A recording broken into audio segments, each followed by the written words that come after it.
शरद पवारांनी त्यांचं जे अर्ज केलेलं होतं त्यांनी रिकाउंटिंगचं ते मागं घेतलं, त्याचं काय अचानक कारण त्यांनी मागं का घेतलं? अचानक कारण असं नाही, मीच त्यांना सांगितलं ते करायला.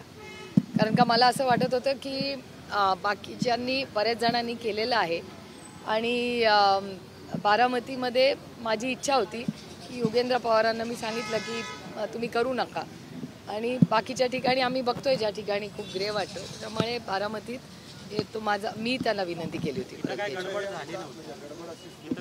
गडबड अशी नाही ती, म्हणजे हा पहिलाच अनुभव आहे युगेंद्रचा आणि तो पहिल्यांदाच इलेक्शन, वयानेही तो लहान आहे, मोठा संघर्ष त्यांनी गेले अनेक महिने केलेला आहे, त्यामुळे ती जर त्याच्यात काय तथ्य असेल तर हे सायंटिफिकली आम्ही बऱ्याच ठिकाणी आम्ही करतोय ते, त्यामुळे त्याच्यामागे फार काही मोठा आहे त्याच्यामागे असं.